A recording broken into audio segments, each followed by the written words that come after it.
I gotta ask you about this Michael Jackson story. I heard you took Michael Jackson to church. Is that, how did that? I got pictures of that day, man. It was one of my favorite moments. Mike was in a lot of trouble, man, and he had a publicist named Ramon Bain.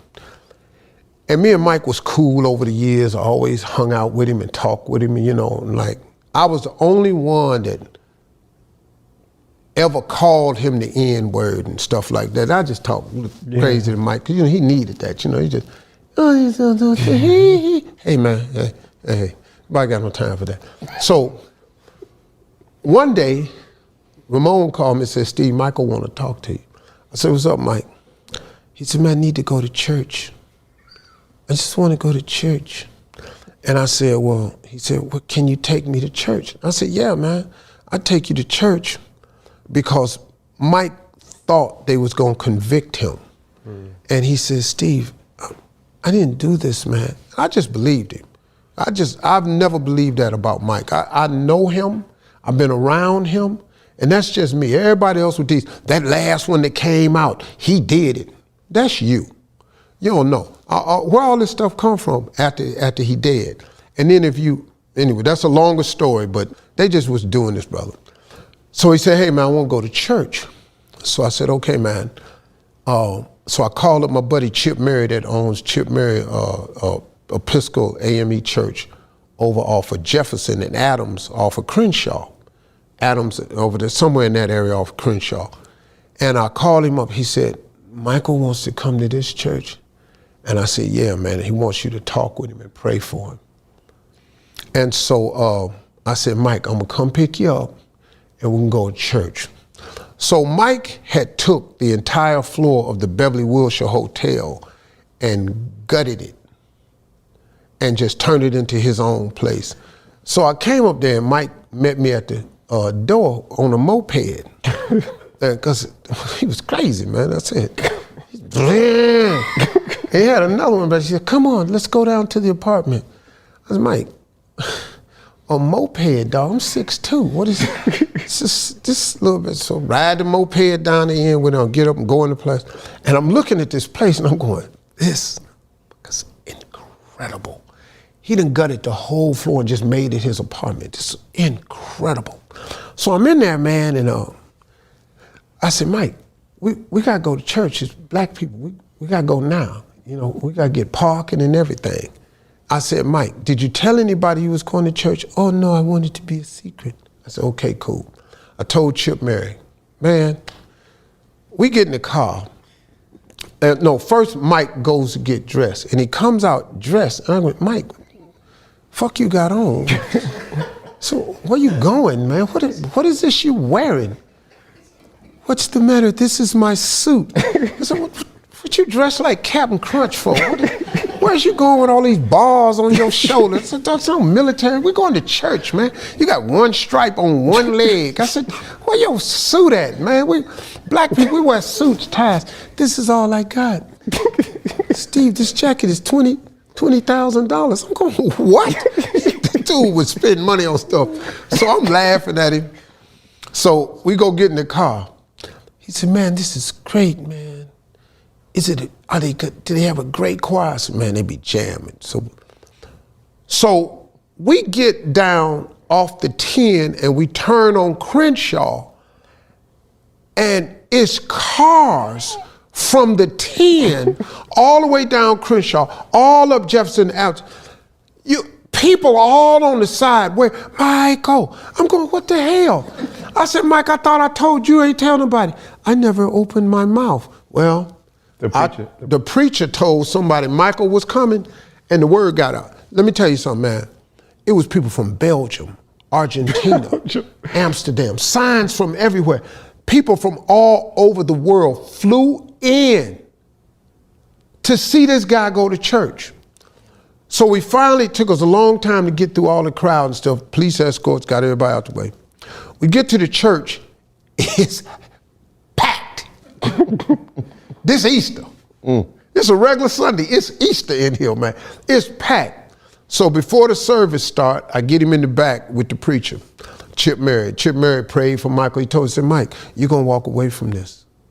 He said, God knows what you did. You good, brother. You ain't good. And he was so worried. He prayed for him. Mike said, man, he says I'm gonna walk away. So that's what these people, he talk God all the time. With this black church, man. So we went and they had a seat for us in the middle. And we sat down. And boy, this choir came out and they was jamming. And Mike's hair was in his eyes and Mike was just sitting there just rocking, man. He was getting it, man. He said, this is great, man. This is great. Oh my God, what are they doing? Phil, he knew every instrument. Man, they went from a D to an E flat. This is amazing. What? You heard that? Dog, he was in there, man. Oh my God, why are those people jumping up and down? I said, they shouting. For what? Well, probably because you here. It was funny, man. So the whole church service, he was just rocking, man. He loved it. And so he went, he said, I want to meet with kids. And man, basement full of kids. They was asking Michael questions. Is that your hair? Can I touch your face? Mike was just letting him touch him and everything. So it's news reporters outside. Where my phone at, man? It's my phone. Anyway, I got pictures of the news conference and everything.